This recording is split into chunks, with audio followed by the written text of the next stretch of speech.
Bem, nós temos tido um privilégio aqui na classe de adultos, sempre aos domingos, às 18 horas, de estudarmos a Bíblia juntos. E a gente tem feito isso de uma forma descontraída, alegre, mas muito profunda, e eu acredito também com muito aproveitamento.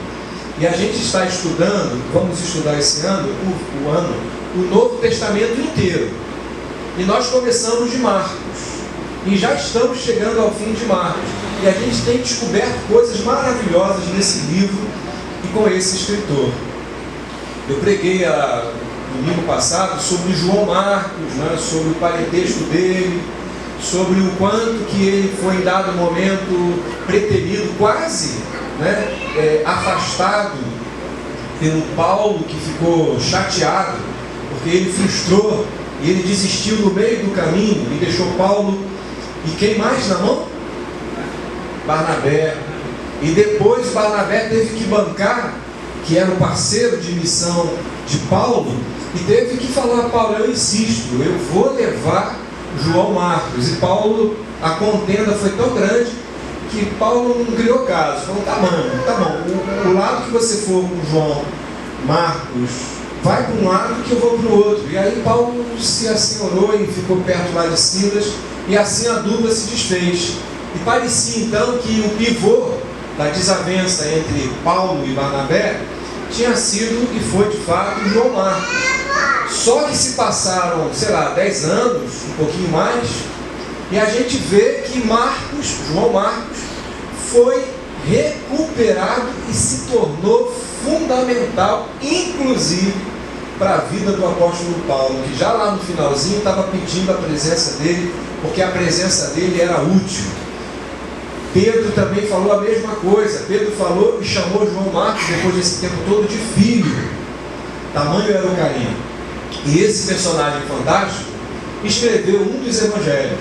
Ele foi testemunha.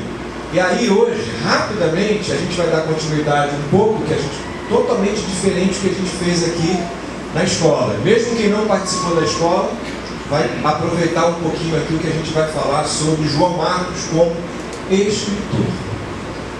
Alguém pode falar assim: pastor, por que não começaram de Mateus? Porque Mateus é o primeiro livro do Evangelho. A gente descobriu aqui juntos. Por que a gente começou com Marcos?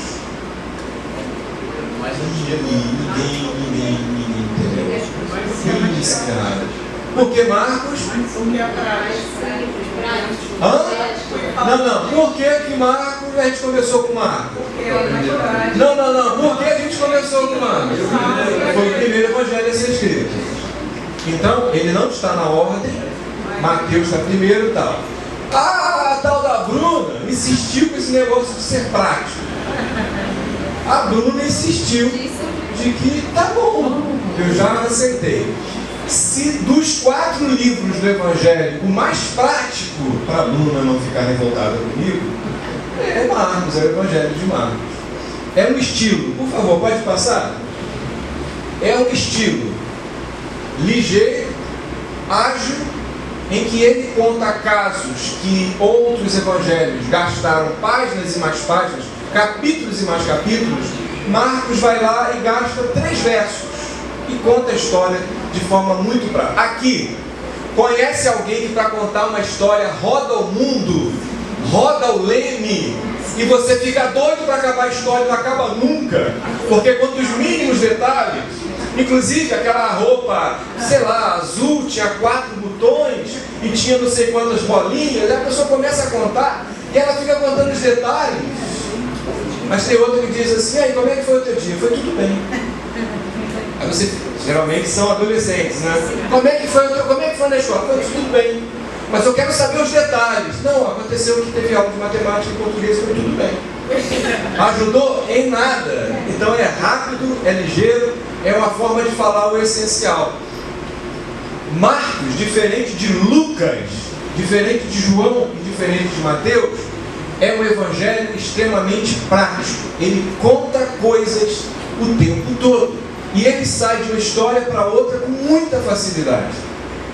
E talvez nós precisemos ler o Evangelho de Marcos para voltarmos com gosto a contar as coisas que nós vimos e ouvimos a respeito de Jesus.